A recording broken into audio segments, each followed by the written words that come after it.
I checked my college fund balance online the day before fall semester tuition was due and saw $0. Not low, not reduced. Zero. The account I'd been contributing to since I was 14, the account that had $68,000 in it last month, was completely empty. When I called my parents to ask what happened, my dad said, "We gave it to your brother for his startup. It's a great investment opportunity. You'll get it back with interest." My brother's startup was buying NFTs of cartoon monkeys. The money was gone in 3 weeks. My name is Alex Morrison, and I'm 22 years old.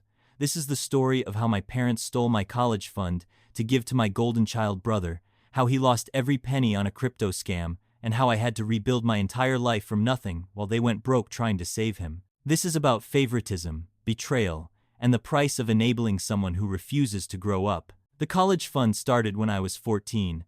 My grandfather, my mom's dad, had passed away from a sudden heart attack. I'd been close with him. He was the one who taught me about saving money, about planning for the future, about the importance of education. In his will, he left me $10,000 with explicit instructions that it was for my education and nothing else. My parents set up a custodial account and deposited the money. They sat me down at the kitchen table and explained how it would work. They'd manage the account until I turned 18, at which point it would transfer to my control. They said they'd match whatever I contributed, dollar for dollar, to help me build up enough for college. They made it sound like this generous partnership we were entering into together. I believed every word. I started working the summer I turned 15. My first job was as a lifeguard at the community pool, making $9 an hour. I worked 40 hours a week, came home sunburned and exhausted, and at the end of each week, I'd deposit half my paycheck into that college fund. The other half went to a separate savings account for spending money, but even that I barely touched. I was laser-focused on saving for college. The next summer, I worked as a camp counselor. The summer after that, retail at the mall. During the school year, I'd work weekends, 15 to 20 hours a week on top of my classes and homework. My friends would invite me to concerts or weekend trips, and I'd turn them down because I couldn't afford it. Every dollar I earned felt precious, like I was building my future one paycheck at a time. My parents praised me constantly for being so responsible. They'd tell their friends about how mature I was, how I was saving for college, how I never asked them for money. They compared me to Ryan, my older brother, who was the opposite of responsible. Ryan was 2 years older than me, and from the time I was little, I understood he was different. Not bad, just different. Where I was quiet and studious, Ryan was loud and charismatic. He could walk into a room and immediately become the center of attention. He made people laugh. He had dozens of friends. Everyone loved Ryan. But Ryan also struggled with school. He barely graduated high school, and only because my parents hired tutors and basically did his homework for him. When it came time for college, he wanted to go to this expensive private university 3 states away. The tuition was $50,000 a year. My parents had set up a college fund for Ryan too, back when he was younger. I don't know exactly how much was in it, but I know they'd been contributing to it for years. I remember overhearing conversations about how they'd refinance the house to help fund it, how they'd cut back on vacations and expensive purchases to save for Ryan's education. Ryan went off to that private university with $40,000 in his college fund, which was supposed to cover his first year. My parents were going to pay for the rest, with a combination of loans and current income. Ryan lasted 2 semesters. He failed 3 classes his first semester. My parents got the grade report and freaked out, but Ryan promised he'd do better in the spring. Spring semester, he failed 2 more classes and barely passed the others. He was also going out every night, partying constantly, spending money like it was infinite. The $40,000 they'd given him? Gone. All of it. Tuition, room and board, meal plan, books, and then mysteriously another $10,000 in charges they couldn't account for. Ryan said he'd needed money for social activities and supplies. My parents later found out he'd spent thousands on a gaming computer, concert tickets, eating out every night, and buying rounds of drinks for his entire friend group. When he came home that summer, he announced he wasn't going back. The school wasn't the right fit. The professors didn't understand his learning style. The classes were too hard. He wanted to take some time off and figure out what he really wanted to do. My parents were devastated. They'd spent $40,000, and Ryan had nothing to show for it except failing grades and stories about parties. But instead of making him get a job and pay them back, Instead of giving him any consequences at all, they let him move back home rent-free. That should have been my first clue about how things would go, but I was 16 and still believed my parents were fair, that they treated us equally, that Ryan's situation was just different from mine. Ryan spent the next year bouncing between get-rich-quick schemes.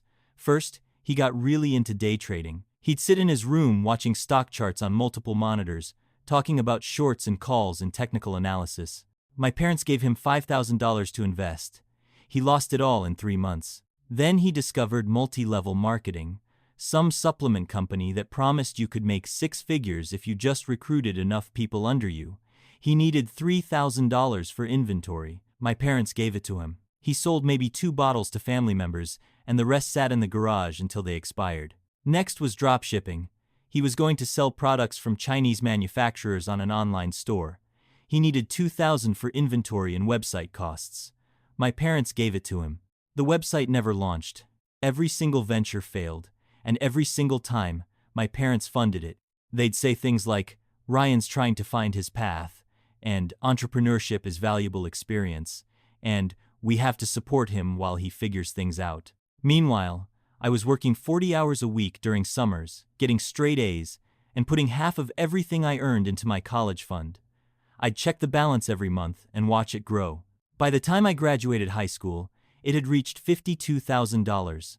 Combined with some scholarships I'd earned, it would be enough to cover most of my 4 years at State University.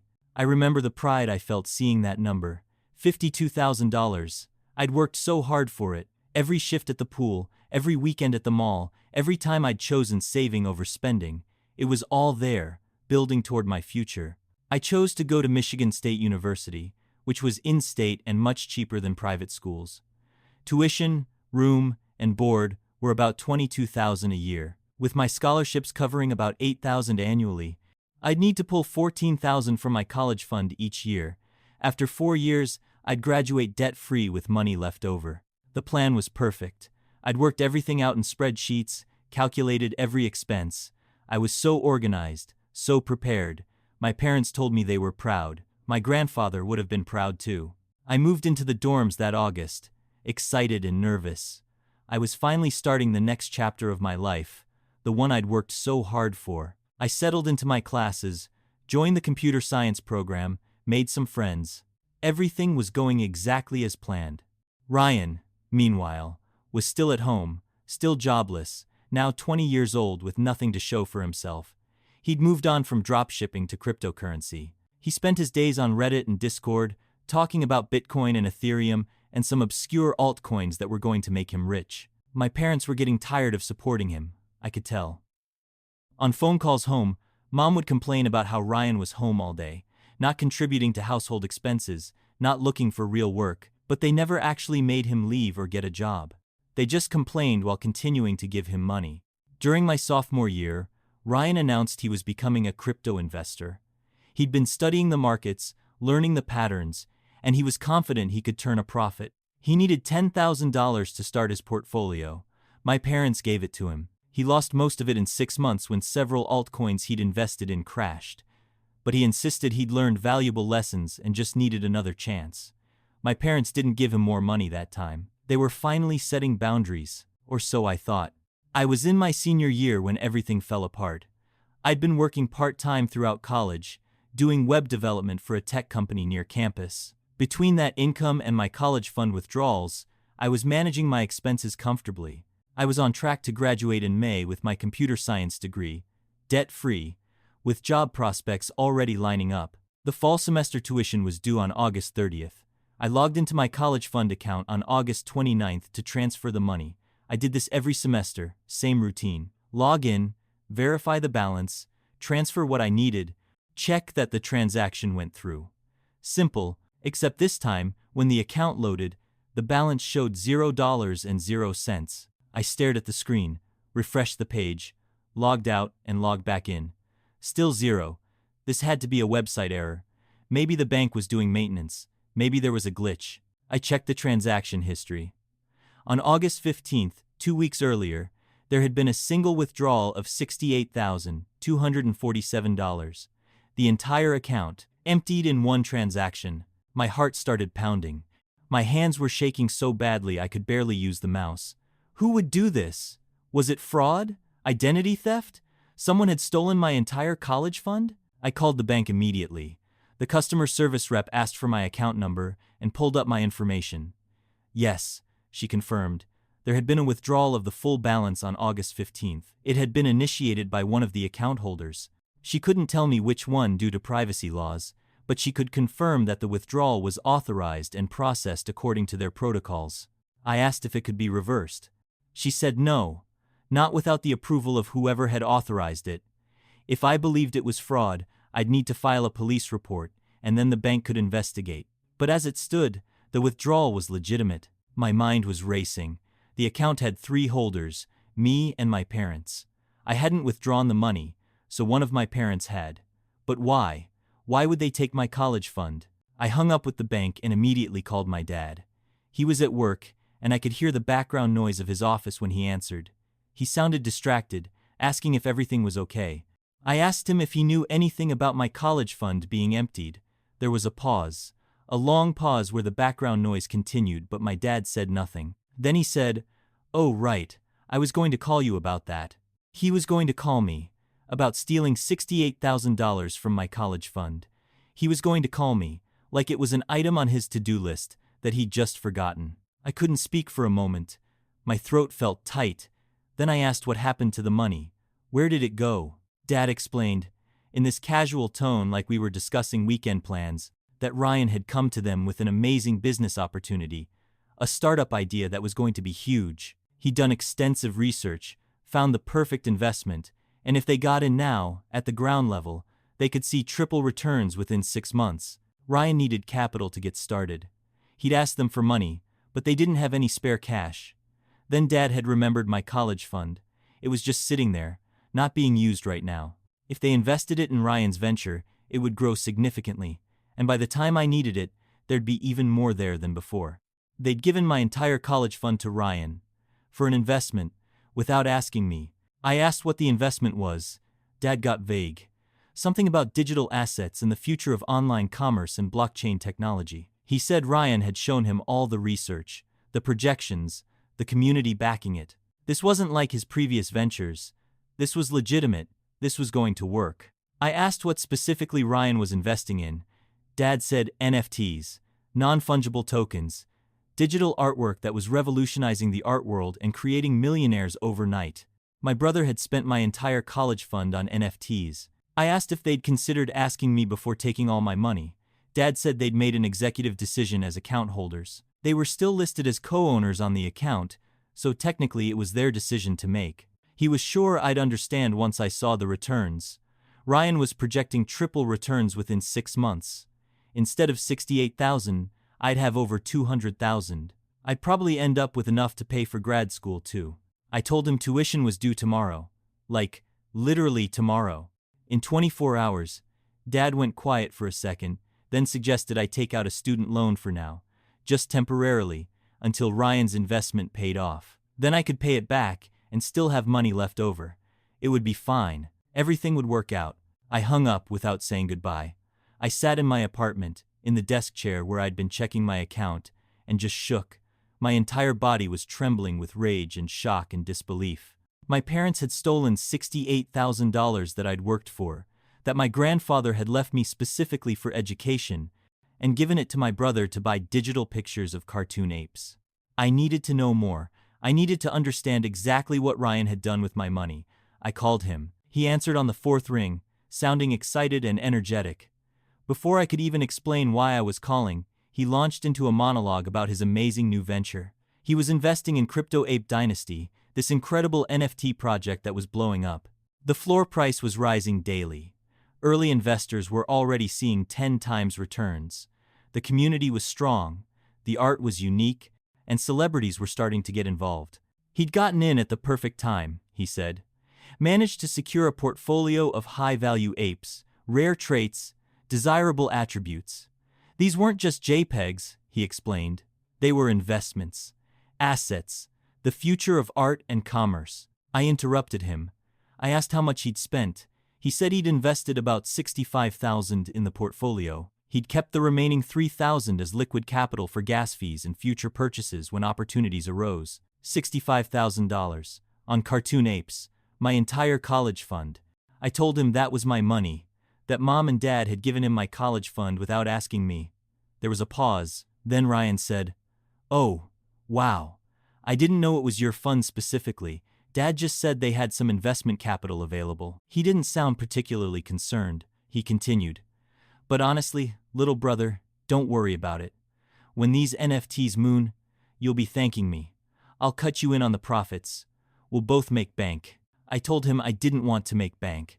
I wanted my college fund back. Right now. Today, I had tuition due tomorrow. Ryan laughed. "That's not how investments work, man. The money's already deployed. I can't just liquidate the portfolio without taking a massive loss. You need to be patient. Give it a few months, maybe 6, and you'll see returns you never imagined." I asked him what happened if the investment failed. What if these NFTs crashed? What if the project turned out to be a scam? Ryan got defensive. He said I didn't understand the market. These weren't just random NFTs. Crypto Ape Dynasty had a roadmap, a development team, partnerships with major brands. The community was thousands strong and growing daily. The floor price was only going up. This was as close to a sure thing as you could get in the crypto space. He told me to trust him. He'd been studying this for months. He knew what he was doing. This time was different from all his previous ventures. This time he'd actually done his research. I wanted to scream at him that his track record proved he had no idea how to evaluate investments, that he'd lost money on every single business venture he'd ever tried, that trusting him with $68,000 was insane, but I didn't. I just said I wanted my money back, and if he didn't return it, there would be consequences. He told me to relax and hung up. I called my mom next. It was early afternoon, and she was working from home. She answered quickly, sounding concerned. She said Dad had texted her about our conversation. I asked her how they could do this, how they could take my college fund and give it to Ryan without even asking me. She sighed, and I could hear the defensiveness in her voice before she even started explaining. She said they'd thought long and hard about this decision. They hadn't made it lightly. Ryan had been struggling for years to find his path, and when he came to them with this opportunity, with actual research and projections and a concrete plan, they'd wanted to support him. I pointed out that Ryan had come to them with concrete plans before, all of which had failed, all of which had lost money. Mom said this was different. She'd seen the research herself. She'd looked at the NFT project website, seen the art, read about the community. It seemed legitimate, professional. I told her tuition was due tomorrow, and I didn't have $68,000. She suggested I take out student loans like most students. She said it would be good for me to have some skin in the game, that it would make me appreciate my education more. I reminded her that I'd been working since I was 15 specifically to avoid student loans, that I'd saved every penny, that this was my money, earned through my labor, left to me by my grandfather for my education. Mom got emotional. She said I didn't understand how hard it was to watch Ryan struggle, to see one son thriving while the other floundered. They were trying to help him, trying to give him the same opportunities I'd had. They truly believed this investment would work out, that everyone would benefit. I asked her point blank, "If this investment fails and Ryan loses all the money, will you pay me back?" She went quiet. Then she said they didn't have $68,000 sitting around. If Ryan's investment failed, the money would be gone. They couldn't replace it. So they'd gambled with my future, knowing that if they lost, they couldn't make it right. They'd bet my college fund on my brother's judgment, despite his history of losing money on every venture he'd ever attempted. I told my mom I needed time to process this, and I hung up. I sat in my apartment as the afternoon sun came through the window, trying to figure out what to do. I had tuition due in less than 24 hours. I had no money. My parents had stolen my college fund. My brother had spent it on NFTs. I looked into my legal options. I spent hours researching, reading forum posts, looking at legal advice sites. The problem was straightforward and depressing. My parents were still listed as co-owners on the custodial account. Legally, they had the authority to withdraw funds. The fact that the account was meant for my education, that the initial deposit had been my grandfather's bequest to me specifically, might provide some basis for a lawsuit, but it would be expensive to litigate, and the outcome was uncertain. I called a lawyer that evening, someone who offered free consultations. His name was Jim Dougherty, and he'd been practicing family law for 30 years. I explained the situation, and he listened without interrupting. When I finished, he was quiet for a moment. Then he said, "You could potentially sue your parents for breach of fiduciary duty or constructive trust, arguing that they held those funds in trust for your education and violated that trust by giving the money to your brother. But I'll be honest with you, son. It's an uphill battle. They're listed as account owners. Unless you can prove there was an explicit legal agreement that those funds were exclusively for your education, a court might side with them." He quoted me a retainer of $10,000 just to start the case. Money I didn't have. He suggested I try to work it out with my family first, maybe negotiate a payment plan where they'd pay me back over time. I explained that they'd already told me they didn't have the money to pay me back. He suggested I wait and see if the investment paid off. Maybe it would work out. I thanked him for his time and hung up feeling hopeless. I had no legal recourse I could afford. My parents had no intention of paying me back. My brother thought everything was fine, and I had tuition due in 12 hours. I went to the financial aid office the next morning and explained my situation. Well, a modified version. I said my college fund had been unexpectedly depleted due to a family emergency, and I needed emergency financial aid. The counselor was sympathetic but explained that emergency aid was limited and wouldn't cover full tuition. My best option was to take out student loans. So that's what I did. I applied for federal student loans and was approved for $40,000 to cover my senior year. $40,000 in debt for a year of school I should have been able to pay for cash. I signed the promissory notes feeling sick to my stomach. I stopped talking to my parents entirely. They called multiple times that first week, but I didn't answer. They sent texts saying I was being dramatic, that I'd understand in a few months when Ryan's investment paid off. Dad sent me an email with a link to the Crypto Ape Dynasty website, as if seeing cartoon monkeys would make me feel better about my stolen college fund. Ryan texted me occasionally with updates on how well his portfolio was doing. The floor price was rising, he'd say. One of his apes had a rare trait that made it extra valuable. He was already up 20% in unrealized gains. I never responded. Then, 3 weeks after Ryan had invested my money, I was in my apartment studying when I saw the news. Crypto Ape Dynasty had collapsed. The developers had performed what's called a rug pull. They'd taken all the money from investors and disappeared. The Discord server had been deleted. The website was down. The NFT marketplace where Ryan had purchased his portfolio had shut down overnight. Every single NFT he'd bought was now worthless. Completely, totally worthless. You couldn't even sell them because there was no marketplace. They were just files sitting in a digital wallet, worth nothing. $65,000 of my money, gone in 3 weeks, evaporated into the digital void because my brother had invested in a scam despite having no experience or knowledge in the crypto market. My phone rang within an hour. Ryan. I debated not answering, but I wanted to hear him explain this. I answered. He was crying, not just upset, but genuinely sobbing. He said he'd lost everything. His entire portfolio was worthless. The developers had scammed everyone. He'd lost $65,000. I corrected him. He'd lost my $65,000. He'd lost my college fund that I'd worked for since I was 15. He'd lost my grandfather's bequest. He'd lost my future. Ryan said he didn't know this would happen. The project had seemed so legitimate. Thousands of people had invested. There were influencers promoting it. How was he supposed to know it was a scam? I told him maybe he should have considered his complete lack of experience in the crypto market. Maybe he should have thought about the fact that he'd lost money on literally every investment he'd ever made. Maybe he should have questioned why my parents were willing to give him $68,000 that wasn't even theirs. He said he'd been trying to help everyone, that he genuinely believed this would work out, that we'd all make money. He said he felt terrible. I told him feeling terrible didn't give me my college fund back. Then I hung up. My parents called 30 minutes later. Both of them, on speakerphone. Mom was crying. Dad sounded defeated. They said they couldn't believe this had happened, that Ryan had been so sure about this investment. They felt terrible about what happened to my college fund. I asked if they were going to pay me back. There was a long silence. Then Dad said they didn't have that kind of money. The investment was gone. There was no way to recover it. They hoped I could understand that they'd made a mistake, that they'd truly believed in Ryan's research, that they'd never intended for this to happen. I pointed out that intent didn't matter. The result was the same.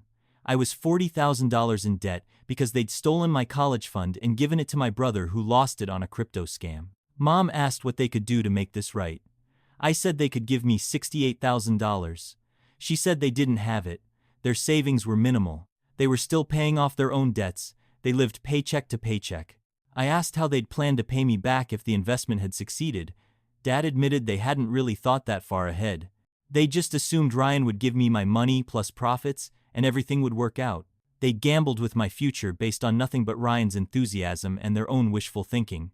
They hadn't even considered what would happen if it failed.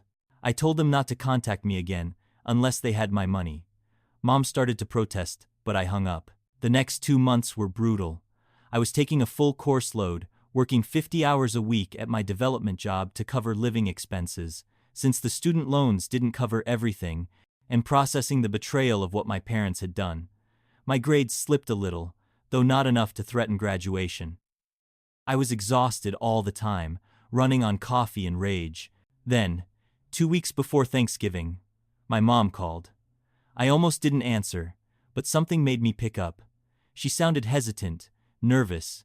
She said they needed to talk about Ryan. He'd found another investment opportunity. Some people he'd met online were starting a cryptocurrency mining operation. They had a facility, equipment, the whole thing set up. Ryan just needed $40,000 to buy into it, and he'd get a percentage of all the Bitcoin they mined. I actually laughed, a harsh, bitter sound. I asked if she was serious, if she actually thought I was going to give them money for another one of Ryan's schemes after what happened last time. She said this wasn't asking me for money. They were just letting me know what was happening. They decided to take out a home equity loan to give Ryan the capital. Their house was almost paid off, and they could borrow against it. I told her that was insane, that Ryan had just lost $68,000 in 3 weeks, that his track record for investments was zero for everything, that they were going to lose their house. Mom said Ryan had learned from his mistakes. He'd spent the last 2 months researching, learning about the crypto market, understanding what went wrong with the NFT project. This mining operation was different. It was a real business with real equipment and real revenue potential. I asked if they'd verified any of this. Had they seen the facility, met the other partners in person, had any kind of contract or legal agreement drawn up? Mom admitted they hadn't, but Ryan trusted these people. He'd met them in an online crypto community, and they'd been chatting for weeks. I told her they were about to lose $40,000. She said I was being negative, that I didn't believe in Ryan. I said I didn't believe in Ryan because Ryan had given me no reason to believe in him. Then, I hung up. They took out the home equity loan. I found out from my aunt, my mom's sister, who called me concerned. She said my parents had borrowed $40,000 against their house and given it to Ryan. She asked if I knew what was going on, if I could talk some sense into them. I told her I'd tried. They'd made their choice. The cryptocurrency mining operation turned out to be another scam. Shocking, I know. The equipment never existed. The facility was fake. The people Ryan had been talking to online disappeared with the money. 3 weeks after my parents gave him $40,000, it was gone. My aunt called me again. My parents were devastated. They'd lost $40,000 they'd borrowed against their house. They were going to have trouble making the monthly payments on the equity loan. Could I help them? I said no. They'd stolen my college fund, given it to Ryan, who lost it on a scam, then taken out a loan to give him more money for another scam.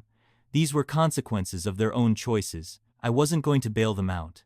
My aunt said I was being cruel, that they were my parents, that family helps family. I reminded her that when I'd needed help when my college fund had been stolen, they'd told me to take out loans and build character, so they could take out loans and build some character themselves. I graduated in May with my computer science degree. I had 3 job offers from good companies. I accepted a position at a software firm in Austin, Texas, paying $85,000 a year. I moved to Austin in June without telling my parents I was leaving the state. Ryan was still living at home, still unemployed, now 24 years old, with nothing to show for himself except a string of failed ventures and over $100,000 in losses. My parents were struggling. Dad had planned to retire at 65, but now he'd have to keep working to pay off the home equity loan. Mom had taken a second part-time job to help with expenses, and they kept calling me asking for money, not to pay me back, to help them make ends meet, to cover bills, to help Ryan get back on his feet so he could finally launch a successful venture. Every request made me angrier. I started paying off my student loans aggressively. I lived in a small apartment, kept expenses low, and threw every extra dollar at the debt. Within 18 months, I'd paid off $25,000 of the $40,000.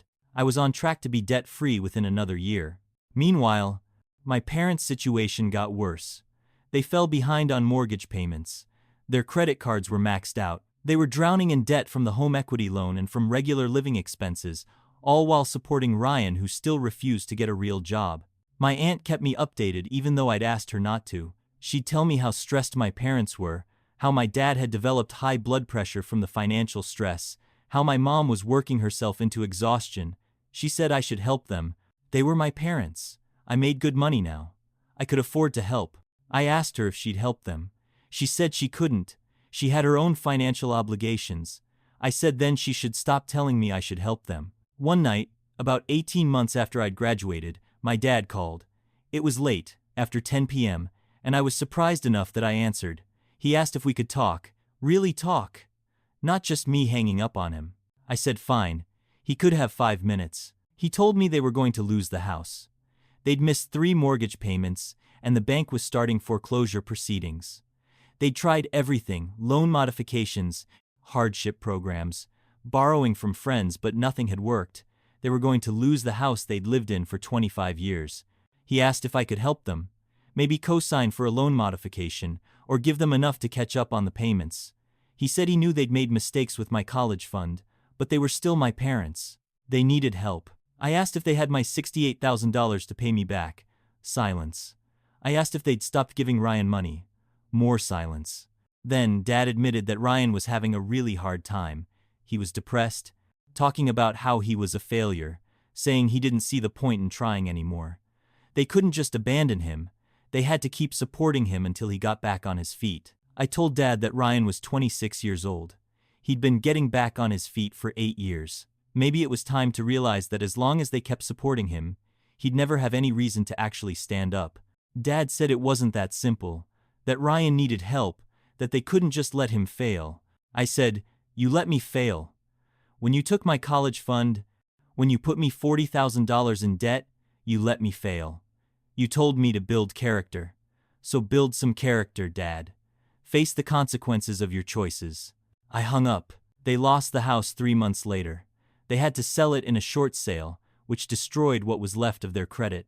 They moved into a small 2-bedroom apartment in a cheaper part of town. Ryan moved with them, still unemployed, still talking about his next big opportunity. My mom sent me a long email about how hard things were, how they'd lost their home, how they were both working multiple jobs just to make rent, how Ryan was struggling with depression and needed support. She said she knew I was angry, but she hoped I could find it in my heart to forgive them and maybe help them out. I responded with one line, "Do you have my $68,000? She didn't reply.